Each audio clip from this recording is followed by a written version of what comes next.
సాయినాథ్ గారు, thank you so much. Welcome back అండి. It's my pleasure madam, thank you.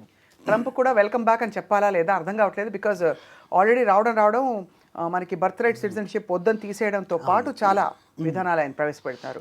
What about students అండి? So ఇది ఖచ్చితంగా యాక్చువల్గా ఏంటంటే ఒక matter of very serious concern అండి. ఇప్పుడు ఏమైందంటే గతంలో కూడా మనం ఇప్పుడు ట్రంప్ 2.0, అవును. సో మనం దీనికంటే ముందు 10 years చూసుకుంటే 2017 to 21 ఆ రోజుల్లో ఏంటంటే అమెరికాకు వెళ్ళడమే చాలా కష్టం అన్న ఒక రియాలిటీ ఉండింది.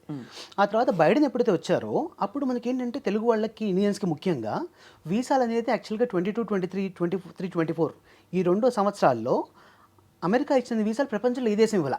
ఓహో, అన్ని వీసాలు వచ్చాయి. అంటే అప్రాక్సిమేట్లీ మనకి ఒక 23, 24 ఎగ్జాంపుల్ తీసుకుంటే 3,31,000 మందికి ఇండియన్స్కి అమెరికా F1 వీసాలు జారీ చేసింది.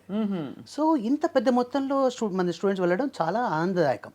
అయితే ఇప్పుడు ఏమైపోయిందంటే అమెరికా ఫస్ట్ అనేది నినాదం, అంటే రిపబ్లికన్ మెంటాలిటీ కదా, డెమోక్రాటిక్ వేరు, రిపబ్లిక్ వేరు. సో ఈ రిపబ్లికన్ మెంటాలిటీ ఇప్పుడు ట్రంప్ అని కాదు, ఆ పార్టీ వాళ్ళు ఎవరు వచ్చినా కూడా ఉదాహరణకి వీళ్ళ మైండ్ సెట్ ఎంతసేపు కూడా ఏంటంటే ఫస్ట్ మా వాళ్ళకి భోజనం దొరకాలి, అవును, మా వాళ్ళు భోజనం దొరకగా మేము వండుకోలేదు ఏంటంటే వేరే వాళ్ళు వచ్చి వండాలి. Right. So this is the idea of the Republican mind set. అవును. సో ఇక్కడ ఏమైపోయిందంటే మన వాళ్ళు ఇంతమంది వచ్చేటప్పటికి అక్కడ కూడా ఏంటంటే అది ఒక లోకల్స్కి అది మింగుడు పడట్లా.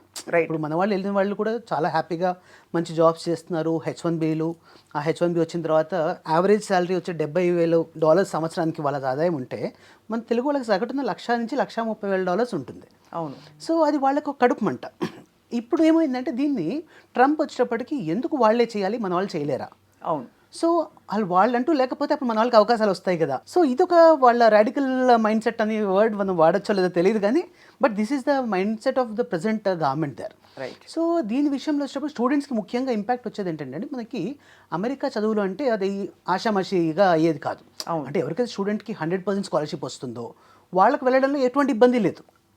అయితే స్టూడెంట్స్కి చాలా మటుకు ఏంటంటే సొంతగా మనం డబ్బులు పెట్టుకోవాలి. కరెక్ట్. ఇది ఇప్పుడు అమెరికా I-20 ఇచ్చినప్పుడు I-20 ఫామ్లో క్లియర్గా ఉంటుంది, ఇది మీ ఫీజు నిమిత్తం ఇంత అవుతుంది, లివింగ్ ఎక్స్పెన్స్ ఇంత అవుతుంది, మొత్తం ఓవరాల్గా మీకు 50 నుంచి 70 లక్షల రూపాయలు మీకు సుమారుగా ఖర్చు వస్తుంది అనేది మనం చూపించి అది మనం కాన్సులేట్లో అది ప్రజెంట్ చేస్తేనే వీసా ఇస్తారు. అవును. సో ఇంతవరకు అందరికి బాగానే జరుగుతోంది.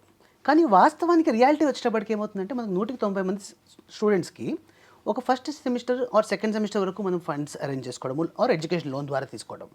అక్కడ వెళ్ళిన తర్వాత మనం ఆటోమేటిక్గా అక్కడ దొరికే పార్ట్ టైమ్స్ ద్వారా మన లివింగ్ ఎక్స్పెన్సెస్ కవర్ చేసుకుంటూ బ్యాలెన్స్ ఫీజు కూడా మనం క్లియర్ చేస్తాం. సో ఇది ఎవరికైనా కూడా తంబు రూల్ ఏంటంటే ఇలాగే అనమాట అమెరికా అంటే. ఇది ముందు రూల్స్ ఎలా ఉండేవి? బయట పని చేయొచ్చా ఆఫ్ క్యాంపస్? ముందు రూల్స్ కూడా యాక్చువల్గా బయట చేయకూడదు, కాకపోతే బైడెన్ టైంలో ఎలా ఉండిందంటే దాన్ని చూసి చూడనట్టుగా వ్యవహరించేవారు. సో దానివల్ల ఏమైందంటే చాలా మందికి ఆ వెసులుబాటులో వాళ్ళు actual they use to do any like oil gun gas కానీ లేకపోతే మన గ్యాస్ స్టేషన్స్లో కానీ సూపర్ మార్కెట్స్లో ఇలాంటి చోట్ల చేసేవాళ్ళు తెలుగు పిల్లలు. అయితే వాస్తవానికి అమెరికాలో $15 రావాలంటే వీళ్ళకి $12-10 ఇచ్చేవారు. It was okay.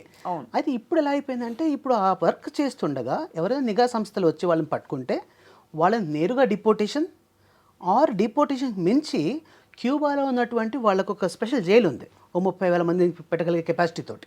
సో వాటిల్లో పంపుతారు అనే ఒక సంకేతాలు బాగా బలంగా వచ్చాయి. అంటే బేసిక్గా మీరు ఇంకా పప్పులు ఉడకవు, కంప్లీట్గా you have to go by the rule book అని చెప్పి పెట్టేశారు. అబ్సల్యూట్లీ.